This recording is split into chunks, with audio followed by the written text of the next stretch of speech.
सतगुरुदेव की जय।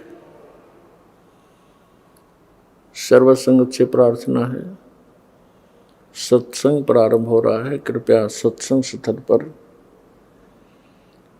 शांतिपूर्वक विराजमान होकर के श्रद्धा से सत्संग सुने। परमेश्वर की प्यारी आत्माओं से पुनर्निवेदन है, सत्संग प्रारंभ हो रहा है। कृपया सत्संग स्थल पर शांतिपूर्वक विराजमान होकर के श्रद्धा से सत्संग सुने। सत सही। संत रामपाल जी महाराज एक ऐसे महान संत जिन्होंने अपनी सतभक्ति, तत्व ज्ञान, करुणा और सेवा के बल पर समाज में नई मिसाल कायम की है। संत रामपाल जी महाराज की अगुवाई में उनके सभी सतलोक आश्रमों से समाज कल्याण के अद्भुत कार्यों ने समाज को सुनहरे भविष्य की एक नई उम्मीद दिखाई है। संत रामपाल जी महाराज से नाम दीक्षा लेने के बाद लाखों लोगों की लाइलाज बीमारियां जैसे कैंसर, एड्स आदि ठीक हुई। संत जी के ज्ञान से प्रेरित होकर उनके अनुयायियों ने लाखों यूनिट रक्तदान किया। संत जी ने लाखों बहन बेटियों का दहेज मुक्त विवाह करवाया।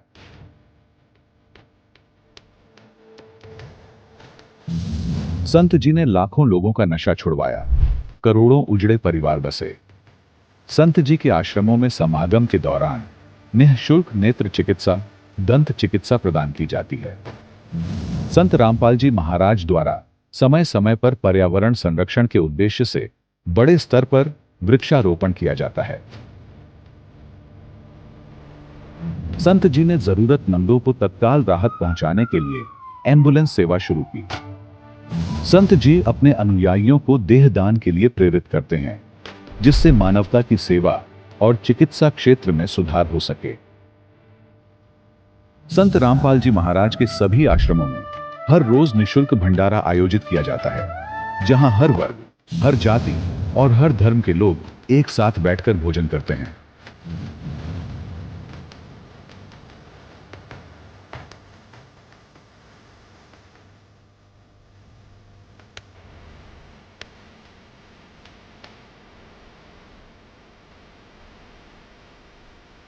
संत रामपाल जी महाराज की अन्नपूर्णा मुहिम ने गरीब और बेसहारा लोगों के जीवन में एक नई ऊर्जा और उम्मीद को जन्म दिया है। घर घर खाद्य सामग्री और जरूरी मदद पहुंचाकर संत रामपाल जी महाराज ने लोगों को दुख और मजबूरी से लड़ने की ताकत प्रदान की।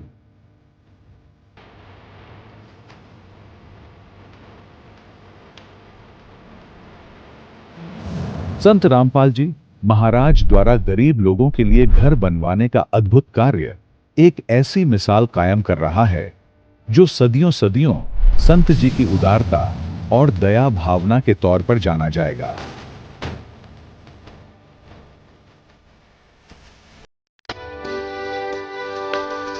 संत रामपाल जी महाराज के आश्रम में हजारों बुजुर्गों को सम्मान और प्यार के साथ जीवन जीने का अवसर मिलता है।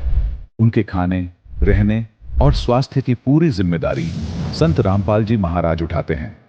अनाथ बच्चों के लिए संत रामपाल जी महाराज के सभी आश्रम किसी वरदान से कम नहीं। यहां उन्हें शिक्षा, संस्कार और भविष्य के लिए बेहतर अवसर प्रदान किए जाते हैं। चाहे बाढ़ हो, भूकंप या महामारी, संत रामपाल जी महाराज और उनके अनुयायी हमेशा ही जरूरतमंदों के लिए सबसे आगे खड़े रहते हैं। कोविड महामारी के दौरान संत रामपाल जी महाराज के आश्रमों से करोड़ों लोगों के लिए भोजन, दवाइयां और जीवन रक्षक सामग्रियां उपलब्ध कराई गई। चाहे गरीब की मदद हो या किसी शोषित और पीड़ित वर्ग के हक और सम्मान की लड़ाई, संत रामपाल जी महाराज ने हमेशा ही उनकी दबी आवाज को सरकारों तक पहुंचाया है और उन्हें उचित न्याय दिलवाने में अहम भूमिका अदा की है।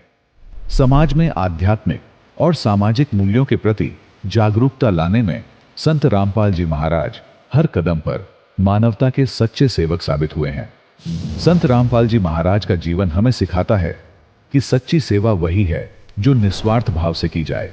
आइए हम भी इस महान सेवा के कार्य में इस महान संत से जुड़ें और संत रामपाल जी महाराज से नाम दीक्षा लेकर अपने जीवन को धन्य बनाएं।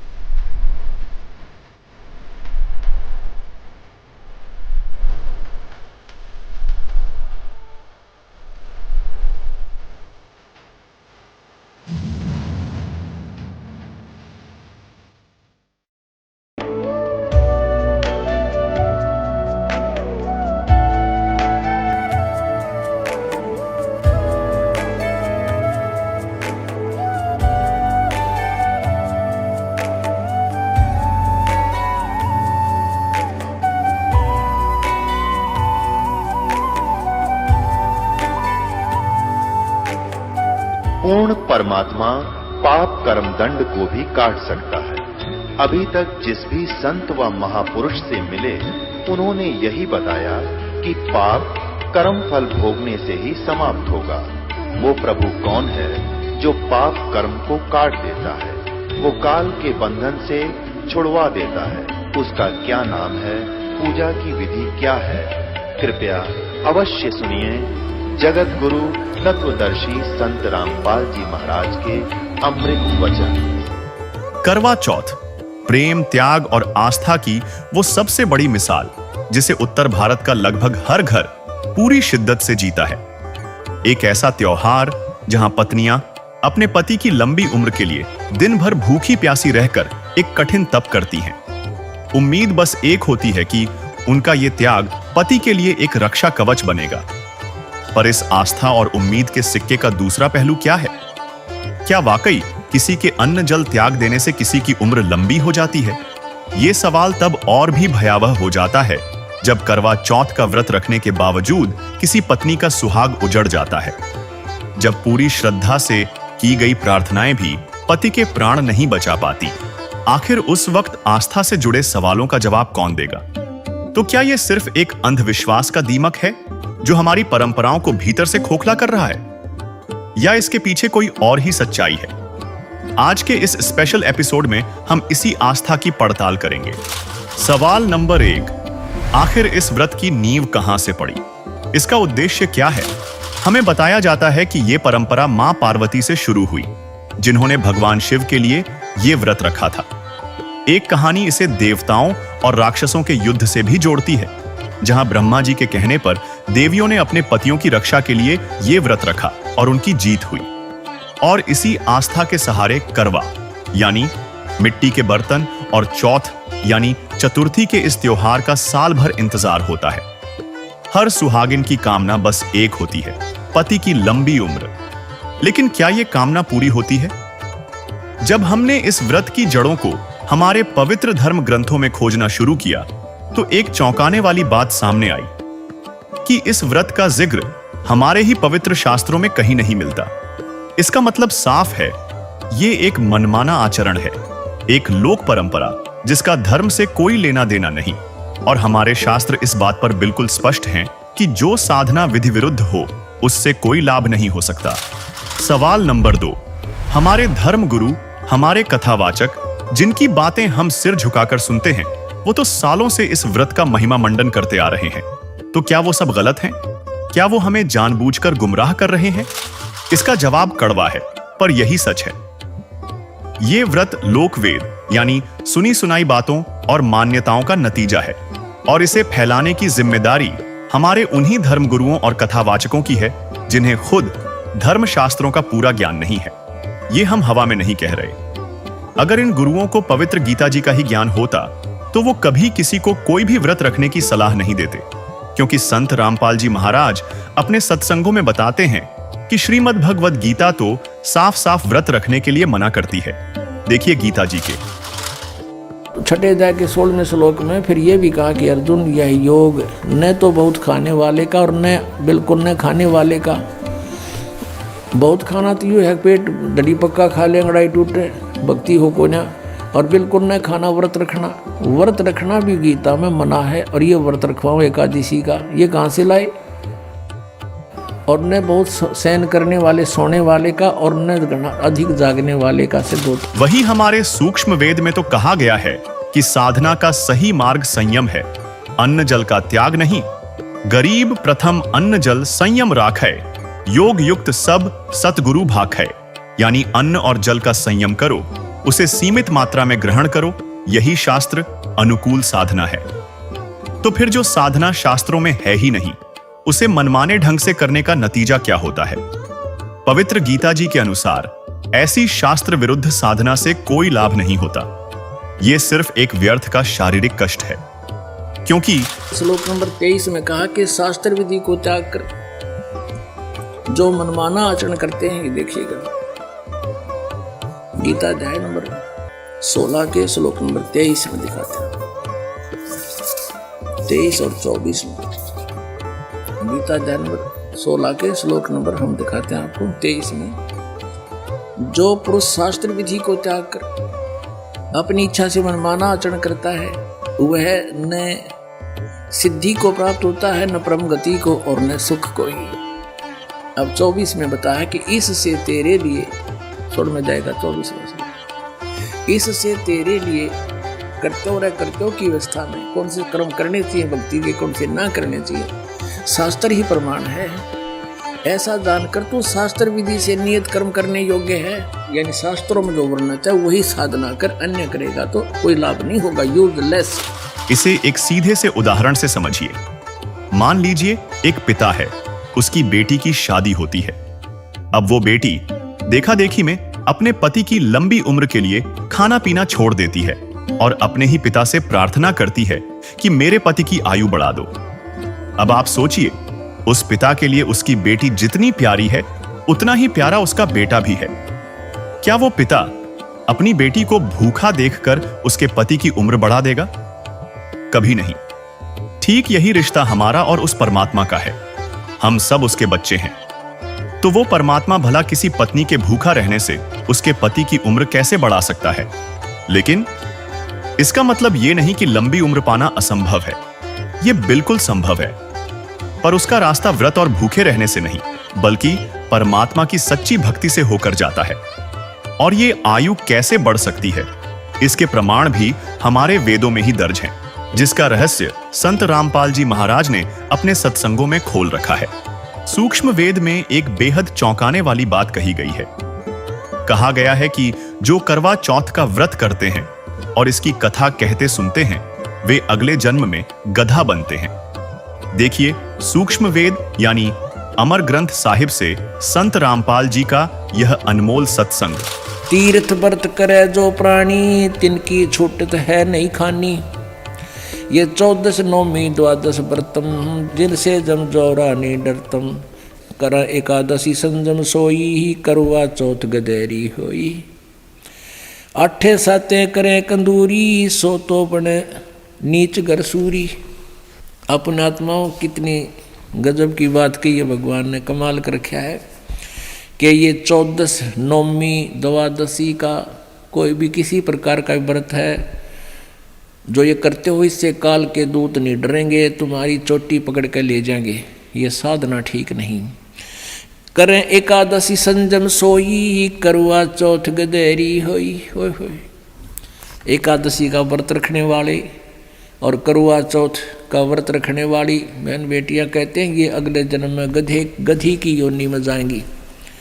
अब करवा चौथ के है बता। करवा चौथ, एक बहन कहती है करवा चौथ इसलिए कि पति की आयु लंबी हो। एक कह रही थी कि मैं उसी दिन करवा चौथ का व्रत रखी हुई थी और उसी दिन मेरे पति की मृत्यु होगी।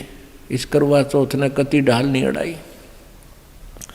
और फिर सद्भक्ति ना करने से कहते हैं अगले जन्म में फिर पशु योनियों में जाओगे। आन धर्म जो मन बसे, कोई करो नर नार। गरीबदास जिंदा कहे वो जासी यम द्वार। आन धर्म जो मन बसे, आन धर्म, धर्म मीन धार्मिक पूजाएं, एक परमेश्वर को छोड़कर जो और साधनाएं मन में बसाए बैठे हैं, चाहे कोई करो नर नार, स्त्री करो चाहे पुरुष करो। गरीबदास जी कह रहे हैं परमात्मा जिंदा रूप में धर्मदास जी को कह रहे हैं वो जागा काल के द्वार, यम द्वार, नरक में जाओगा। कहे जो करवा चौथ कहानी, तास गधेड़ी निश्चय जानी। अब करवा चौथ को जो कहानी सुनाते हैं ना, कई अनपढ़ माई रखा करती व्रत करवा चौथ का रखते हैं अभी, लेकिन हमारे भक्त नहीं रखते। और वो किसी ने बुला के न्यू कहा करती बेटी या कहानी पढ़ के सुनाइए करवा चौथ की। अब परमात्मा कहते हैं जो करवा चौथ का व्रत रखे वह भी गधी बने, और जो उसने कहानी सुनाओगी वह भी उसी कैटेगरी में होगी। तथा कबीर साहिब ने सत्य कबीर की साखी के पृष्ठ 81 पर कहा है, कबीर राम नाम को छाड़ी कय राखे करवा चौथ, सो तो होएगी सूकरी तिन है राम सो कौत। सुनने में यह बात आपको चुभ सकती है, शायद गुस्सा भी आए, पर यह शास्त्र का ज्ञान है जो तर्क की कसौटी पर खरा उतरता है। क्या ऐसी शास्त्र विरुद्ध साधना जिसका कोई आधार ही नहीं, उसका नतीजा कुछ और हो सकता है? यह सिर्फ हमें गधे की योनि में धकेलने वाला एक पाखंड है। और यह बात सिर्फ सूक्ष्म वेद में नहीं कही गई है। पवित्र गुरु ग्रंथ साहिब में पृष्ठ 873 पर कबीर साहिब ने भी इसी पाखंड पर चोट की है। छोड़ ही अन्नु करही पाखंड, ना सोहागणी ना ओही रंड, जग मही बकते दूधा धारी, गुप्ती खावही वटिका सारी, अन्नय बिना न होई सुकालू, तजिये अन्नी न मिलय गुपालू, कहू कबीर हम ऐसे जानिया, धन्नु अनादि ठाकुर मनु मानिया। इसका अर्थ सीधा और सपाट है। जो महिलाएं अन्न का त्याग करके व्रत करने का पाखंड करती हैं, वे न तो एक सुखी सुहागन का जीवन जी पाएंगी और न ही एक सुखी विधवा का। यानी यह व्रत दुख का ही कारण बनता है, सुख का नहीं। साथ ही पाखंड करने वाले साधु दुनिया में खुद को केवल दूध पर रहने वाले कहकर उपदेश देते हैं, जबकि वास्तव में वे छुपकर अन्न से बनी वस्तुएं खाते हैं। अन्न के बिना संसार में खुशहाली नहीं हो सकती है और भोजन को छोड़ देने से परमात्मा नहीं मिलते हैं। कबीर परमात्मा कहते हैं कि हमने यह बात समझ ली है, इसलिए वह अन्न को श्रेष्ठ मानते हैं और ईश्वर के विधान का आदर करते हैं। इसके अलावा लोमस ऋषि ने घट रामायण नामक पुस्तक के पेज 242 में भी व्रत रूपी पाखंड पर चोट की। देखिए, नंबर 242 पर लोमस ऋषि की चौपाई है। उसमें लोमस ऋषि बता रहे हैं कि उन्होंने 1000 वर्षों तक एकादशी का व्रत किया और अंत में मक्खी का जन्म लिया। सर्वप्रथम इतवार का व्रत किया, उससे चील का जन्म मिला। मंगल का व्रत अनेक प्रकार के रूपों में रहा, उससे मुझे सुअर का शरीर मिला। उसके बाद तीज का व्रत किया, उसके कारण मैंने कुत्ते का जन्म प्राप्त किया। इसके बाद नियम से प्रदोष व्रत रखा, उसके कारण गधे का जन्म लिया। नवमी तथा अष्टमी का व्रत किया, उससे मुझे चूहे का जन्म मिला। इसके बाद अनंत चौदस का व्रत किया, उससे मुझे ऊंट का जन्म मिला। इसके बाद चतुर्थी का व्रत कहा गया, उससे भैंस का जन्म समझो। और नाना प्रकार के व्रतों का अनुशीलन पूरी तत्परता से पूछा, फिर भी मुक्ति नहीं प्राप्त की। यहाँ पर साफ तौर पर देखा जा सकता है कि लोमस ऋषि ने व्रत करने से मुक्ति तो छोड़ो, बल्कि चील, सुअर, कुत्ते, चूहे, ऊंट व भैंस के जन्म बताए हैं। दर्शकों, व्रत ना करने का समर्थन गीता जी भी करती है। देखिए, गीता जी से ये प्रमाण पवित्र गीता जी के अध्याय 6 के श्लोक 16 में प्रमाण है कि हे अर्जुन, योग न तो बहुत खाने वाले का और न बिल्कुल न खाने वाले का तथा न बहुत शयन करने के स्वभाव वाले का और न सदा जागने वाले का ही सिद्ध होता है। सवाल नंबर 3, अगर करवा चौथ का व्रत पति की उम्र नहीं बढ़ा सकता, तो फिर वो रास्ता कौन सा है? वो कौन सा उपाय है जिससे सिर्फ पति ही नहीं बल्कि हर प्राणी की आयु बढ़ सकती है? एक तरफ हम कहते हैं कि विधि का विधान अटल है, उसे कोई नहीं बदल सकता, और दूसरी तरफ भूखे रहकर उसी विधान को बदलने की कोशिश करते हैं। अगर वाकई पत्नियों के व्रत रखने से पतियों की उम्र बढ़ती, तो आज देश में कोई भी महिला विधवा नहीं होती। करवा चौथ का व्रत रखने वाली किसी भी बहन का सुहाग करवा चौथ के दिन तो बिल्कुल नहीं उजड़ता, पर हकीकत दर्दनाक है जो हमें इस भ्रम से बाहर निकलने को मजबूर करती है। भगवान से पति की लंबी उम्र और सलामती की दुआ मांगने करवा चौथ का व्रत रखने वाली पत्नी की एक शराबी पति ने चाकू गोद कर बीच बस स्टैंड पर हत्या कर दी। जम्मू कश्मीर के गांदरबल में आतंकियों ने फिर से नापाक हरकत की है। टनल में काम करने वाले मजदूरों पर हमला कर दिया। इसमें डॉक्टर समेत 7 लोगों की मौत हो गई है। करवा चौथ का दिन होने के कारण बहुत से लोगों की पत्नियां उनका इंतजार कर रही थी, लेकिन इस भयावह घटना ने लोगों की जिंदगियों को उजाड़ दिया है। इन्हीं में शामिल थे आर्किटेक्ट शशि भूषण अब्रोल, जिनकी पत्नी भी उनका करवा चौथ पर चांद की तरह इंतजार कर रही थी।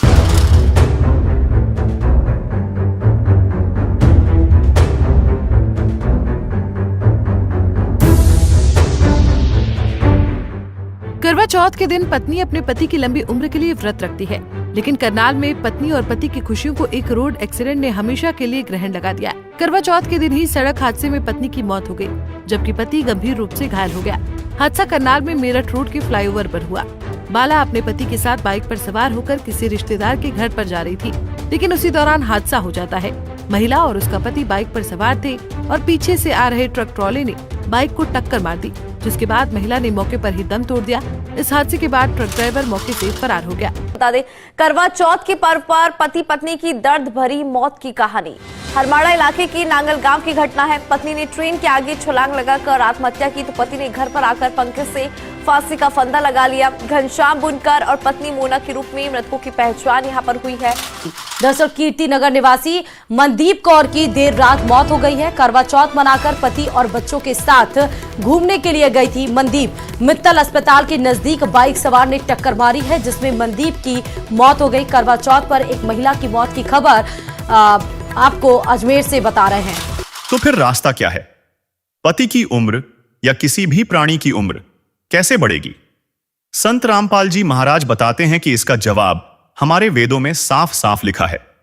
रास्ता व्रत नहीं बल्कि पूर्ण परमात्मा की भक्ति है। ऋग्वेद मंडल 10 सूक्त 161 मंत्र 2 में लिखा है कि पूर्ण परमात्मा अपने साधक की आयु बढ़ा देता है। इतना ही नहीं, अगर किसी की जीवन शक्ति खत्म हो गई हो, वो मौत के बिल्कुल करीब पहुंच गया हो, तो भी परमात्मा उसे उस कष्ट से निकालकर 100 वर्ष का जीवन दे सकता है। कि पूर्ण परमात्मा अपने साधक की आयु को भी बढ़ा देता है। अब थोड़ा सा प्रमाण वेद दिखाते हैं आपको। कबीर परमेश्वर जी ने अपनी प्यारी आत्मा धर्मदास जी से कहा था कि धर्मदास, वेद मेरा भेद है, मैं मिलूं वेदन से नाही, और जौन वेद से मैं मिलूं वो वेद जानते नहीं। ये चारों वेद मेरी ही महिमा का गुणगान कर रहे हैं, लेकिन इन वेदों में वर्णित विधि से मेरी प्राप्ति नहीं हो सकती। और जौन से वेद में, जौन से सदग्रंथ में, यानी सच्चिदानंद घन ब्रह्म की वाणी में, सूक्ष्म वेद में, उसको सूक्ष्म वेद बोलते हैं, सूक्ष्म वेद में परमात्मा कबीर देव जी के पाने की पूरी विवरण है।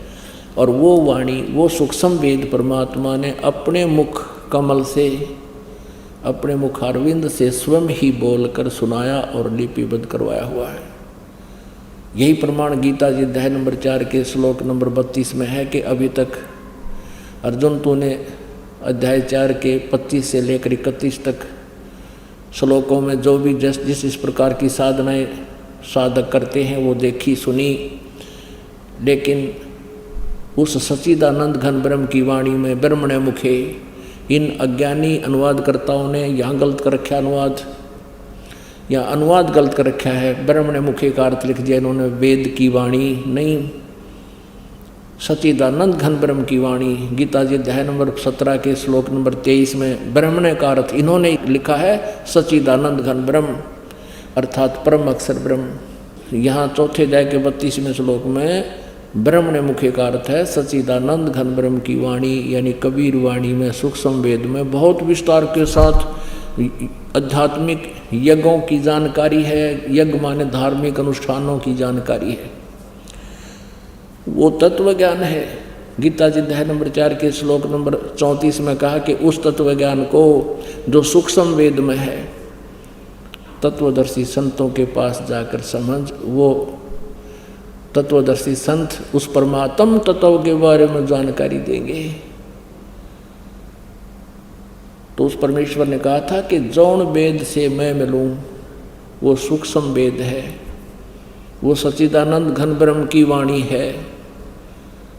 कहते वो इन चारों वेदों में नहीं है, वह वेद जानते नहीं। अब देखिएगा ऋग्वेद भाषा भाष्य द्वितीय भाग, ये किसने अनुवाद किया है, कहाँ से छपा है?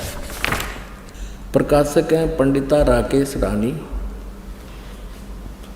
प्रधान कार्यालय वेद मंदिर, महात्मा वेद भिक्षु सेवा आश्रम, लेखराम नगर अब्राहिमपुर, पोस्ट ऑफिस मुखमेलपुर, दिल्ली। दूरभाषित ने दान संस्थान, ठीक है, दिल्ली से। इसके अंदर इस ऋग्वेद मंडल नंबर 10 सूक्त नंबर 161 का और दूसरा मंत्र है।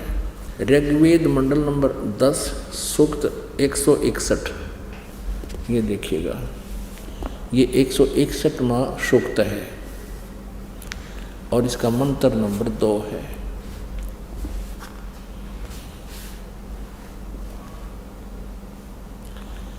यदि किसी रोगी की जीवन शक्ति समाप्त हो,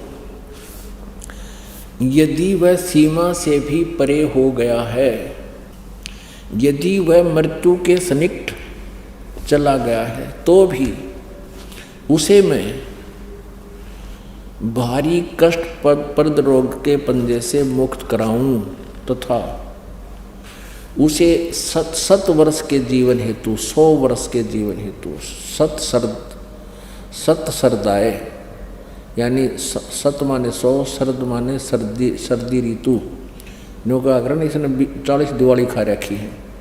ऐसे ये यानी 7 वर्ष के जीवन हेतु बल संपन्न करूं। भावार्थ, यदि रोगी की जीवन शक्ति समाप्त हो, यानी जीवन खत्म हो गया हो रही है और उसका रोग सीमा को पार कर गया है, तब भी परमात्मा उसे इस कष्टप्रद रोग से मुक्त कर 7 वर्ष यानी 100 वर्ष का जीवन दे सकता है। ठीक है, एक और दिखाते हैं। ऋग्वेद ये छोटे वाला है, मंत्र तो वही है, इनका सिर्फ साइज पुस्तक का अनुवाद करके छोटा बड़ा इन्होंने किया हुआ है। 9-10 मंडल इकट्ठा ही किया है। ये कहाँ से प्रकाशित है? प्रकाशक हैं सार्वदेशिक आर्य प्रतिनिधि सभा, महर्षि दान भवन, रामलीला मैदान, नई दिल्ली। ये इनके फोन और फैक्स नंबर है। मुद्रक prince offset printers 1510 Pataudi house, Triyaganj, New Delhi से। अब इन्होंने यहाँ थोड़ी सी हेरफेर करने की चेष्टा की है, इस अनुवादकर्ता ने गड़बड़ी करने की चेष्टा की। देखिएगा, ऋग्वेद मंडल नंबर 10, सूक्त नंबर 161 और मंत्र नंबर 2। यहाँ देखिए, यदि रोगी नष्ट जीवन शक्ति वाला हो गया है और यदि अथवा सीमा से परे चला गया है, यदि मृत्यु के समीप है, समीप पहुंच गया ही है, तो भी उस रोगी को यहाँ इन्होंने अपना अड़ंगा अड़ा दिया, क्योंकि ये दानंद जी के विचारों से प्रभावित हैं, महर्षि दानंद। और महर्षि दानंद जी ये मानता है कि भगवान कुछ नहीं कर सकता। इन्होंने यहाँ वेद लिख दिया। वेद का किताब प्रकरण इस मूल संस्कृत में, मूल व्याख्या में। ये कोई दवाइयाँ की किताब नहीं है, ये परमात्मा की महिमा का विधान है। या वेद नहीं लिखना था, इन अपनी अज्ञान सोच चढ़ा दी। ऐसे हम हिंदी पढ़ते रहे, संस्कृत हम नावे नहीं थी। इन अज्ञानियों ने ऐसे नाश कर रखा हमारी आध्यात्मिक ज्ञान का। यहाँ उस रोगी को मैं वेद, यहाँ वेद लिख दिया। अब पढ़निया ने सोचा वेद बूद कर देता होगा, वेद तो करे दे, वह दवाई अच्छी जानता होता है। नहीं, कष्टप्रद रोग के पंजे से छुड़वा लाता हूँ। ये भगवान की महिमा है, वेद की नहीं। और 100 शरद ऋतुओं तक जीने के लिए, यानी 100 वर्ष तक उसको बल युक्त करता हूँ। अब यहाँ देखना, यही अनुवाद करता है मंडल नंबर 9, सूक्त नंबर 80 का और मंत्र नंबर 2। यहाँ ये भूल गया किता है, वह दानंद वाले विधान को भूल गया। ये देखना, ऋग्वेद मंडल नंबर 9, सूक्त नंबर 80 और इसका ये दूसरा मंत्र है। दूसरा अब देखना, हे परमात्मन, आप उपासकों की या अपने भक्तों की, साधकों की आयु के बढ़ाने वाले हैं। यहाँ कोई ना याद रहा, इसका वेद लिखना भूल गए। अब कबीर परमेश्वर जी कहा करते थे, चोर चुराई तुंबड़ी, तुंबड़ी का तुम्बा, एक जैसे ये पेठा देखा होगा आपने, तकरीबन पेठा तो सभी देखते हैं। इसी टाइप का एक मतीरा होता, तुम्बा, अच्छी बड़ी घिया देखी हो आपने, इतनी बड़ी हो जाए, उससे भी बड़े साइज का इतना बड़ा हो जाता तुम्बा। तो उस तुम्बे का अंदर से वो निकाल लेते हैं सारा मटेरियल, बाहर उसका कवर रह जाता है। उसको ज़्यादातर साधु संत भी रख लेते थे अपने पास, या एक तारा बनाते थे ये गाने बजाने वाले। तो वो उसको यदि पानी में डाल दिया जाए तो नीचे छोड़ दे जाकर वो तुरंत ऊपर आ जाता है, नीचे नहीं रहता, फ्लोटिंग बहुत है। तो परमात्मा कहते हैं कि इन अज्ञानियों ने सच्चाई को उस तुम्बे की तरह, जैसे कोई चोर ने तुम्बा चुरा लिया और पानी में छुपान लग गया, वो नीचे छोड़ कर आवे वो ऊपर आ जा, वो चोर नीचे जल में छोड़ कर आवे उससे पहले वो ऊपर आ जावे।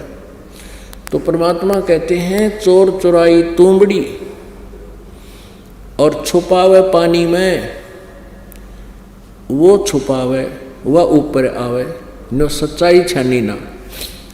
यानी इन अज्ञानियों ने इन सदग्रंथों का अज्ञान करने की बहुत चेष्टा की, सच्चाई को छुपाने की बहुत चेष्टा की, लेकिन ये छुपा नहीं सके।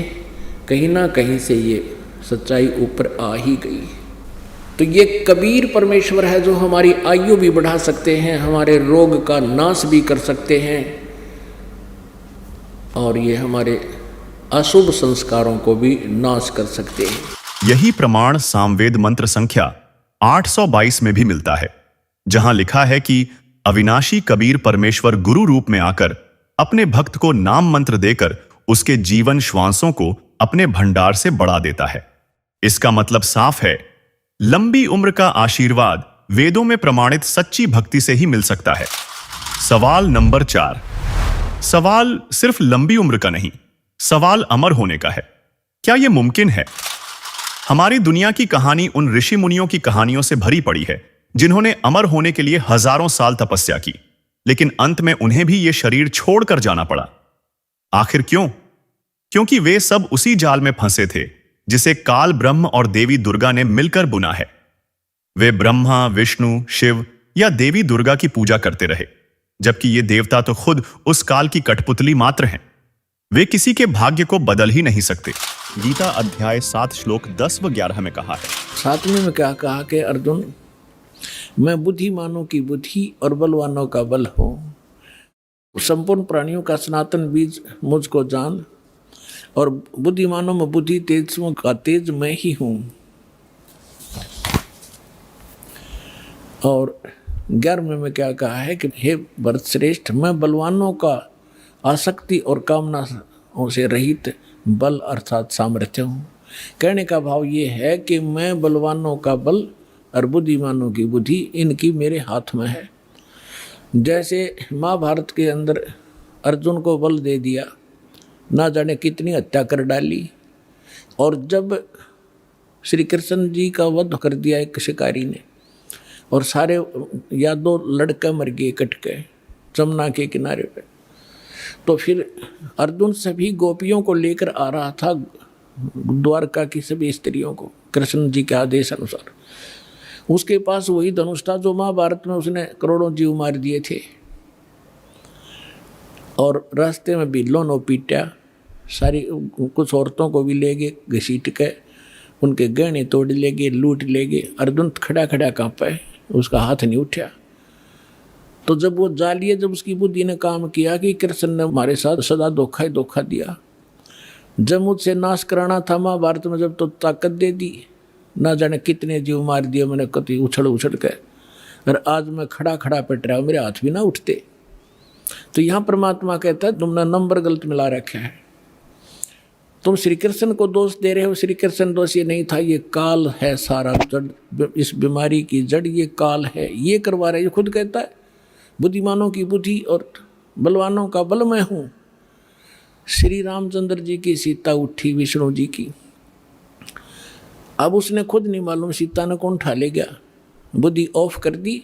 जब पार्वती ने ये कहा शंकर जी से कि मैं इसकी परीक्षा लूँगी, आपको ये विष्णु जी है, भगवान है, वह परीक्षा लेना आई सीता रूप बनाकर, जब उसकी बुद्धि ऑन कर दी काल ने, और तुरंत पहचान दी कि तो आप तो दक्ष पुत्री माया हो, और अपनी पत्नी का पता नहीं कौन उठा ले गया। उसने तो हनुमान जैसे चारों तरफ घूम कर ढूंढ के लाए, और उधर पार्वती पहचान ली। तो कहते हैं बलवानों का बल और बुद्धिमानों की बुद्धि मैं ही हूँ। अब ये है निष्कर्ष इस गीता जी के ज्ञान का। ये मारा करते सट्टे गीता जी का सार तू क्या लाया था, तू अजन्मा है, जीव तो मरता ही नहीं, बस ये सार है, खाक सार खाइए। वहीं ये देवतागण किसी के भाग्य में परिवर्तन भी नहीं कर सकते, जिसका स्पष्ट प्रमाण देवी भागवत में है। श्रीमद् देवी भागवत 3रा स्कंद,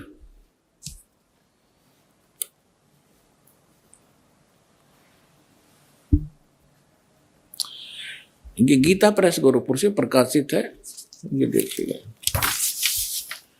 इसके ये सचित्र मोटा टाइप, केवल हिंदी, संपादक हनुमान प्रसाद पोदार, चिमनलाल गोस्वामी, और ये यहां से प्रकाशित है, मुद्रित और प्रकाशित। ये गीता प्रेस गोरखपुर से है। गीता भवन कार्यालय कोलकाता का संस्थान, गीता प्रेस गोरखपुर। इसके 123 पृष्ठ पर ले चलते हैं आपको, बिल्कुल 2 मिनट में सारी कहानी समझ में आ जाएगी। 123 पृष्ठ पे ये 3रा स्कंद।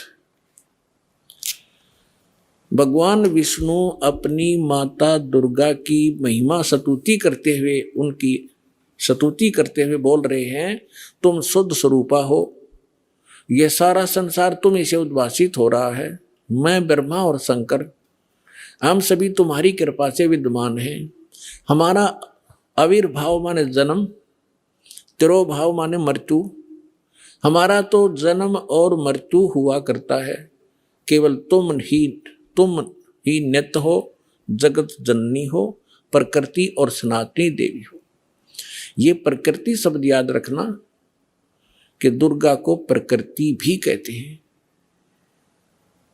जिस समय दास आपको श्रीमद् भगवत गीता में यह सिद्ध करेगा कि ब्रह्मा विष्णु महेश की उत्पत्ति दुर्गा से हुई है और गीता में वर्णित है, उस समय प्रकृति शब्द आपका काम आओगा कि प्रकृति दुर्गा को कहते हैं।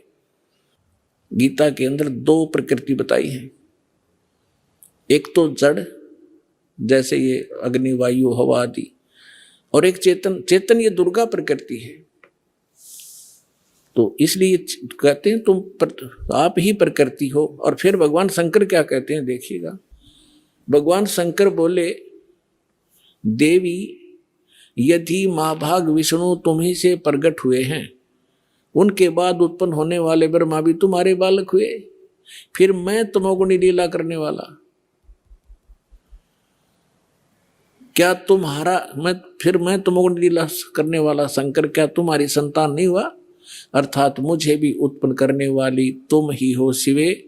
संपूर्ण संसार की सृष्टि करने में तुम बड़ी चतुर हो। इस संसार की सृष्टि, स्थिति और संहार में तुम्हारे गुण सदा समर्थ हैं। उन्हीं तीनों गुणों से उत्पन्न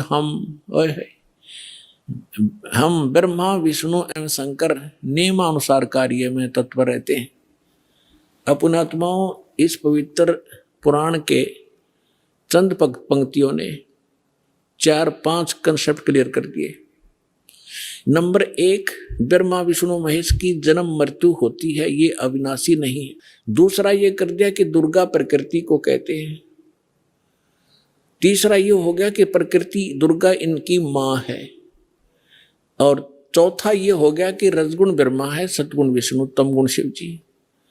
और 5वां ये हो गया कि ये भगवान केवल वर्क डन दे सकते हैं, जैसा जिसका कर्म है इसमें ये कोई परिवर्तन नहीं कर सकते, ये इसे सकते। संत गरीबदास जी ने इस पूरे खेल को, इस काल के जाल को एक बेहद डरावने सच को समझाया है। उन्होंने अमर ग्रंथ के अध्याय अथ हंस परमहंस की कथा की वाणी नंबर 37 से 43 में कहा है, माया आदि निरंजन भाई, अपने जाए आपे खाई। ब्रह्मा विष्णु महेश्वर चेला, ओम सोहं का है खेला। शिखर शून्य में धर्म अन्यायी, जिन शक्ति डायन महल पठाई। लाख ग्रासय नित्य उठ दूती, माया आदि तख्त की कूती। 1.25 लाख घड़िये नित्य भांडे, हंसा उत्पत्ति प्रलय डांडे। ये तीनों चेला बटपारी, सिरजे पुरुषा सिरजी नारी। खोखापुर में जीव भुलाए, स्वप्न नरक बैकुंठ बनाए। यौह हरहट का कुआ लोई, या गल बंधिया है सब कोई। कीड़ी कुंजर और अवतारा, हरहट डोरी बंधे कई बारा। अरब अलिल इंद्र हुए भाई, हरहट डोरी बंधे सब आई। शेष महेश अरु गणेश तानी, हरहट डोरी बंधे सब आई। शुक्रादिक ब्रह्मादिक देवा हर हट डोरी बंधे सब खेवा। कोटिक करता फिरता देखिया हर हट डोरी कहूं सुन लेखा। ये चतुर्भुजी भगवान कहावें हर हट डोरी बंधे सब आवें। यों है खोखापुर का कुआ या मैं पड़या सो निश्चय मुआ। अर्थात ज्योति निरंजन काल ब्रह्म केवश होकर के ये तीनों देवता रजगुण ब्रह्मा, सतगुण विष्णु, तमगुण शिव अपनी महिमा दिखाकर जीवों को स्वर्ग नरक तथा लख 84 योनियों में भटकाते रहते हैं। ज्योति निरंजन अपनी माया दुर्गा से नागिनी की तरह जीवों को पैदा करवाता है और फिर ये मार देते हैं। जिस प्रकार नागिनी अपनी दुम से अंडों के चारों ओर कुंडली बनाती है, फिर उन अंडों पर अपना फन मारती है, जिससे अंडा फूट जाता है, उसमें से बच्चा निकल जाता है, उसको नागिनी खा जाती है। फन मारते समय कई अंडे फूट जाते हैं क्योंकि नागिनी के बहुत सारे अंडे होते हैं। जो अंडे फूटते हैं उनमें से बच्चे निकलते हैं।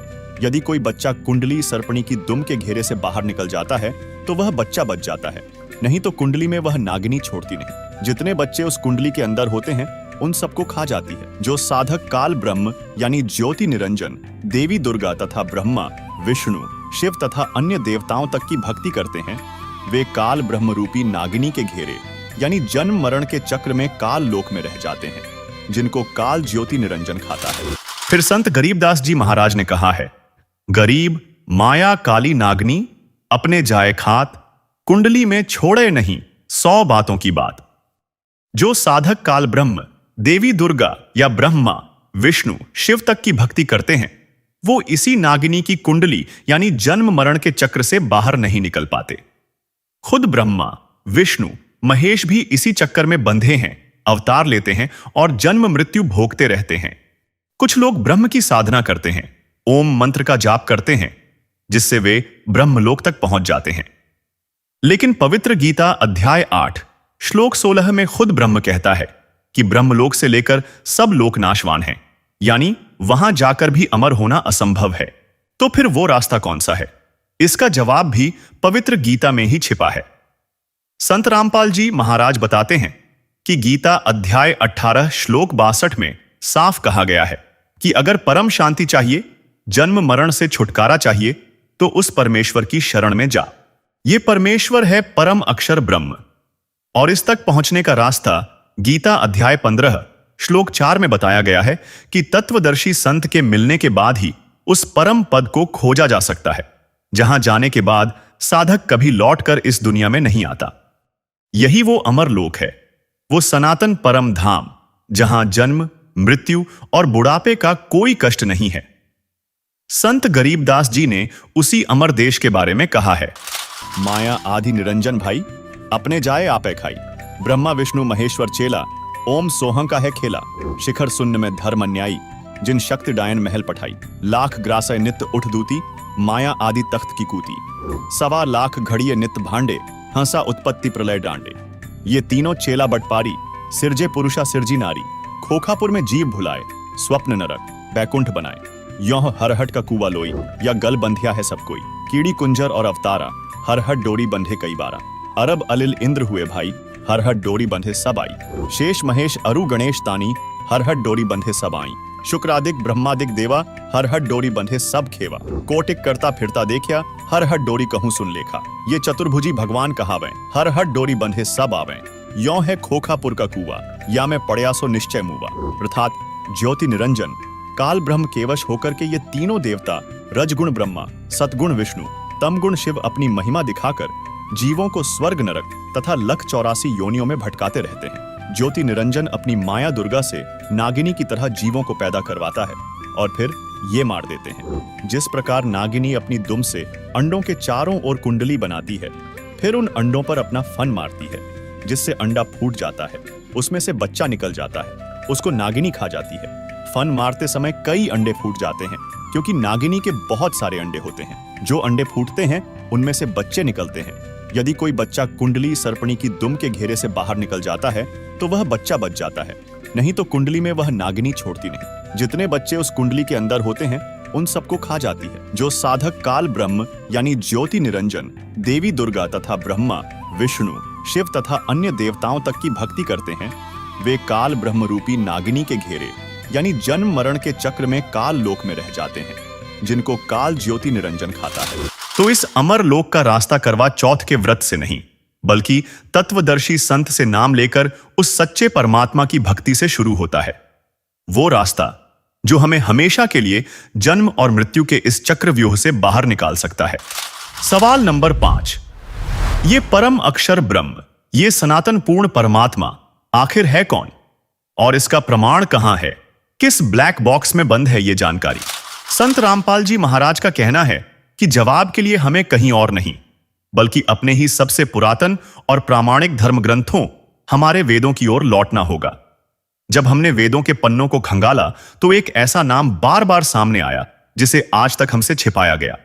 ऋग्वेद मंडल 1 सूक्त 1 मंत्र 5 में साफ लिखा है कि सारी सृष्टि का रचयिता, कुल का मालिक कबीरदेव यानी कबीर परमात्मा है, जो तेजोमय शरीर वाला है और पूजा करने योग्य है। यही नहीं, ऋग्वेद मंडल 9 सूक्त 94 मंत्र 3 कहता है कि वही कबीरदेव यानी कबीर परमात्मा कवियों की भूमिका करके यानी एक संत या भक्त के रूप में आकर अपना सच्चा ज्ञान देता है। वो अविनाशी है, कभी जन्म नहीं लेता, न मरता है। उसकी प्रभुता सर्व प्रभुओं पर है। और अथर्ववेद कांड 4 अनुवाक 1 मंत्र 7 तो इसे और भी स्पष्ट कर देता है। यह कहता है कि वो अविनाशी परमेश्वर कबीरदेव यानी कबीर प्रभु ही है। वही हमारा असली माता पिता भाई और रक्षक है। वही है जो अपने साधकों के सारे पाप नष्ट करके उन्हें जन्म मृत्यु के जाल से हमेशा के लिए आजाद कर सकता है यानी मोक्ष दे सकता है। यजुर्वेद अध्याय 40 मंत्र 8 में तो और भी स्पष्ट कहा गया है कि कबीरदेव यानी कबीर परमात्मा वो है जिसका ज्ञान अच्छेद है, जिसे कोई तर्क वितर्क में काट नहीं सकता। वही सर्व मनोकामना पूर्ण करने वाला और अनगिनत ब्रह्मांडों को रचने वाला है। संत गरीबदास जी ने अपनी अमृतवाणी में साफ लिखा है, गरीब अनंत कोटि ब्रह्मांड का एक रति नहीं भार, सतगुरु पुरुष कबीर हैं कुल के सिरजनहार। संत दादू दयाल जी ने भी इसी सच पर मुहर लगाई, जिन मोकु निज नाम दिया सोई सतगुरु हमार, दादू दूसरा कोई नहीं कबीर सृजनहार। और तो और खुद गुरु नानक देव जी ने भी उसी एक करतार, उसी सृजनहार कबीर की गवाही दी। यक अर्ज गुफ्तम पेश तोदर कून करतार, हक्का कबीर करीम तू बेअब परवरदिगार। तो अब तस्वीर बिल्कुल साफ है। वेदों और आंखों देखे गवाह संतों के इन सभी अकाट्य प्रमाणों से स्पष्ट हुआ कि वास्तव में पूर्ण परमात्मा परम अक्षर ब्रह्म कबीर परमात्मा है, जिन्होंने इस सृष्टि को बनाया। और उन्हीं की शास्त्र अनुकूल भक्ति करने से हमारी आयु बढ़ सकती है।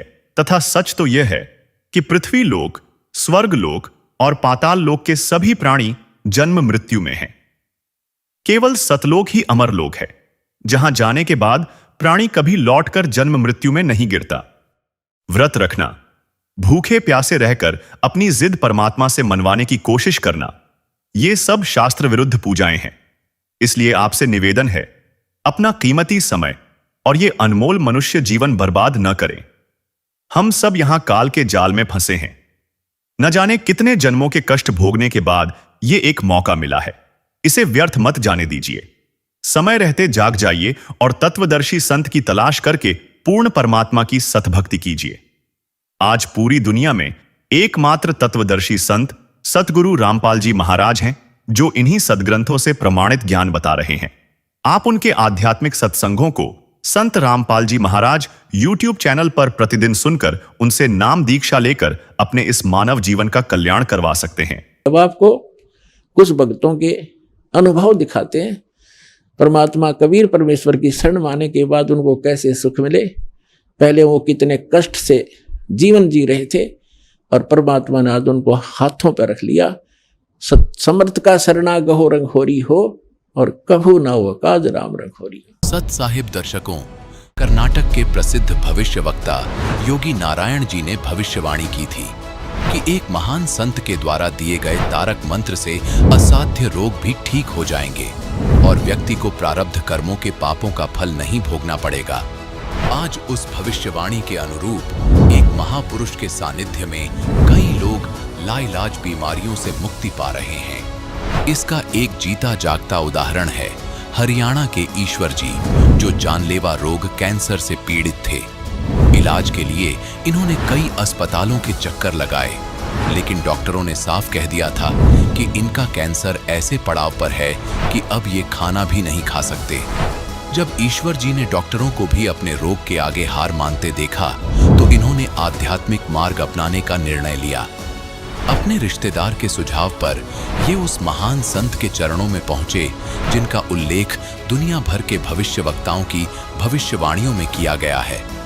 दर्शकों, हम बात कर रहे हैं जगत गुरु तत्वदर्शी संत रामपाल जी महाराज की, जिनसे नाम दीक्षा लेने के बाद ईश्वर जी का कैंसर पूर्ण रूप से ठीक हो गया और आज ये स्वस्थ और सुखमय जीवन जी रहे हैं। अब आप स्वयं सुनिए ईश्वर जी का साक्षात्कार कैसे किया संत रामपाल जी महाराज जी ने, इनके जीवन में इतना बड़ा चमत्कार। नमस्कार सर। नमस्कार सर। सर क्या नाम है आपका? मेरा नाम ईश्वर दास है जी। ईश्वर जी, आप कहाँ के रहने वाले हैं? मैं गांव पिनाना, जिला सोनीपत, हरियाणा का। सर संत रामपाल जी महाराज से नाम दीक्षा आपने कब ली? मैंने संत रामपाल जी से नाम दीक्षा 1 साल पहले ली। सर संत रामपाल जी महाराज से नाम दीक्षा लेने से पहले क्या आप कोई भक्ति साधना भी करते थे? नहीं, हम नाम दीक्षा लेने से पहले कोई भी भक्ति साधना नहीं करते थे। तो फिर आप संत रामपाल जी महाराज की शरण में कैसे आए? मेरे कैंसर की शिकायत थी और मेरे एक रिश्तेदार ने बताया मेरे को कि संत रामपाल जी महाराज की शरण में जाओ, जिससे हमने लाभ मिलेगा। और उस रिश्तेदार ने मेरे को संत रामपाल जी महाराज से नाम दीक्षा दिलाई। सर जैसा कि आपने बताया आपको कैंसर था, आप संत रामपाल जी महाराज की शरण में गए, तो क्या संत रामपाल जी महाराज की शरण में जाने पर आपका कैंसर ठीक हुआ? क्या आपको लाभ भी मिले संत रामपाल जी महाराज की शरण में जाने के बाद? हाँ सर, मेरा कैंसर ठीक हो गया। मेरे कोई भी पीड़ा किसी भी किस्म की नहीं रही। मैं कुछ अपने पहले वाली बताऊंगा। मैंने खानपुर मेडिकल से जांच कराई, उन्होंने मेरे को कैंसर घोषित कर दिया और उन्होंने मेरे को रोहतक भेज दिया कि वहाँ जा कर के अपना इलाज कराओ। जब मैं रोहतक गया तो रोहतक वालों ने मेरा फिर टेस्ट किया और वहाँ से मैंने इलाज शुरू किया, लेकिन वहाँ से मेरे को कुछ ज़्यादा लाभ नहीं मिला।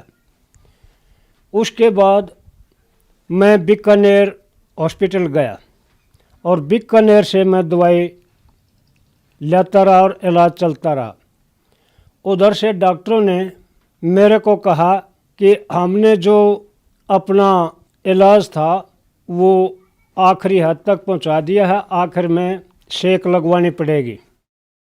लेकिन मेरे घर वालों ने और मैंने सेक लगवाने से इनकार कर दिया। तो डॉक्टर कहने लगे, भाई ठीक है, अगर सेक नहीं लगवाते तो तुम अपने घर हो, कोई हम दवाई नहीं देंगे। लेकिन कैंसर ठीक नहीं हुआ था तब। मैंने वहाँ जाना बंद किया। उस टाइम मेरी ऐसी हालत होगी कि पानी तक भी नीचे नहीं जाता। खाना पीना तो बहुत दूर की बात होगी, पानी तक भी नहीं गया था। जब पानी तक भी अंदर नहीं गया तो मेरे रिश्तेदार ने कहा कि आप संत रामपाल जी महाराज से नाम लो और फिर उसके बाद देखते हैं क्या कुछ रिजल्ट मिलता है। संत रामपाल जी महाराज से जब नाम दीक्षा ली तो मेरे को एकदम से इतना आराम महसूस हो गया कि खाना पीना भी सब शुरू हो गया और कोई भी दर्द वगैरह नहीं रहा, सब खत्म हो गया। कोई भी ऑपरेशन नहीं करवाया और न ही कोई दवा ली। उसके बाद जिस टाइम हम संत रामपाल जी महाराज जियों के शरण में आ गए तो हमने सभी दवाई बंद कर दी, कोई डॉक्टरी इलाज नहीं करवाया। तो हमने संत रामपाल जी महाराज जी से सारा का सारा आराम मिला, सारा लाभ मिले। हमें जो भी हम चाहते हैं वो हमारा काम टाइम पर उसी टाइम हो जाता है। सर, संत रामपाल जी महाराज से नाम दीक्षा लेने के बाद आपको बहुत सारे लाभ मिले। हम आपसे एक बात पूछना चाहते हैं कि पहले आपको कैंसर था, बहुत सारे हॉस्पिटल में घूम चुके थे और लास्ट में आप संत रामपाल जी महाराज की शरण में आए। तो संत रामपाल जी महाराज से आपने नाम दीक्षा ली और आपका कैंसर बगैर दवाई और बगैर ऑपरेशन के ठीक हुआ।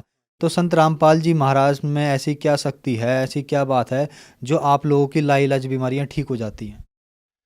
वो तो जी संत रामपाल जी महाराज एक मनुष्य नहीं, वो तो खुद भगवान हैं जी। भगवान ही सब कुछ वो करते थे। उनके ऑर्डर के बगैर तो एक पत्ता भी नहीं हिलता।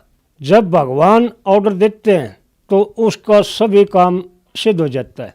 उनके मंत्र में शक्ति इतनी है जो कि अपने आप सारे काम सिद्ध कर देते। सर, जो श्रद्धालु आज आपको देख रहे हैं और वो भी कैंसर से पीड़ित है, उनके लिए आप क्या संदेश देना चाहेंगे? हम तो यही राय देंगे हर एक इंसान को, जो कोई भी मरीज है, कि भाई तुम सब इन बीमारियों को छोड़ दो और किसी के बहकावे में मत आओ और संत रामपाल जी महाराज की शरण में आओ और उनसे नाम दीक्षा लो और अपने साफ नेक नीति से उनकी विनती करो, प्रार्थना करो, वो तुम्हारा बिल्कुल सारा काम ठीक कर देंगे। सर, संत रामपाल जी महाराज से नाम दीक्षा कैसे ले सकते हैं और कितने पैसे देने होते हैं? संत रामपाल जी महाराज से नाम दीक्षा लेने के लिए एक पैसा भी नहीं देना पड़ता। फ्री में सारी सेवा संत रामपाल जी दे देते हैं भक्तों को। उनके नाम दान केंद्र बना रखे हैं, उन पर जाओ और उनसे फिर वो संत रामपाल जी के आदेश से उनको नाम दान दिया जाता है। धन्यवाद सर। सच्चा है। तो पुण्यात्माओं, आपका कर्तव्य बनता है, कहते हैं आप तेरे जगतार ही। आपका तो कल्याण निश्चित है यदि मर्यादा में रहोगे और भक्ति करते रहोगे। आपका और आपके परिवार का तो कल्याण निश्चित है, लेकिन आपका ये भी कर्तव्य बनता है, फर्ज बना है, भूले न राह बतावे। जिसको ज्ञान नहीं है, भटक रहे हैं, उनको कोशिश करें समझाने की, लेकिन प्यार से। किसी को आप समझाने की चेष्टा करोगे, उसको एक बार तो कड़वा लगेगा। आपको भी ऐसा ही महसूस हुआ होगा प्रारंभ में, हमें भी ऐसा ही लगा था। जैसे गोरखनाथ जी को परमात्मा ने कहा था, गोरखनाथ मैं सबका गुरुआ, मैं सबका गुरु हूं पूरे विश्व का। तो गोरखनाथ जी कह रहे थे, आपका तुम्हारा वचन मोह लाग गए कड़ुआ। आप जो कह रहे हो ना अपने आप को, मैं सबका मार्गदर्शक हूं, गुरु हूं, ये बात मुझे अच्छी नहीं लगती, कड़वी लगती है, बुरी लगती है। तो परमेश्वर ने कहा था कि कड़वा लगे सो मीठा होई, हमरी बात पतीजा जोई। हमारी बात पर विश्वास करोगे तो आज जो आपको कड़वा लग रहा है एक दिन मीठा होगा। तो पुण्यात्माओं, आपका कर्तव्य बनता है इस परमेश्वर के सच्चे ज्ञान को अपने भाई बहनों पूरे विश्व के सभी हम एक वहाँ तक पहुँचाओ, जन जन तक पहुँचाओ। हम सभी एक परमात्मा के बच्चे हैं। हम अपनी अनजानपने में भिन्न भिन्न हो गए, गलत गुरुओं ने हमें बांट दिया, तो हम फिर एक हो सकते हैं। इस परमात्मा के ज्ञान को जन जन तक पहुँचाओ। यहाँ आश्रम से प्रचार की सामग्री ले जाओ और कोशिश करो सब तक पहुँचाने की। आपको एक और विशेष उपकार होगा, आत्म प्राण उद्धार ही ऐसा धर्म नहीं। और एक जीव को काल के उस पाड़े ते छुटवा के सतलोक आश्रम में जोड़ने का इतना पुण्य होगा जैसे करोड़ गऊओं को कसाई से बचाने का एक पुण्य होता है। तो आपको इतना पुण्य होगा। आप भी प्रचार करो और प्यार से करो, किसी का संघर्ष नहीं करे। कोई आपको बुरा भी बोला, आपका भाई बहन समझ के कि इसको पता नहीं है, तो उसके साथ विरोध नहीं करे, आगे चल पड़े। जिसको सुहा उसको ज्ञान समझावे और यहाँ से पुस्तकें लेकर वो बांटो और सबका कल्याण कराओ। बोलो सतगुरुदेव की जय।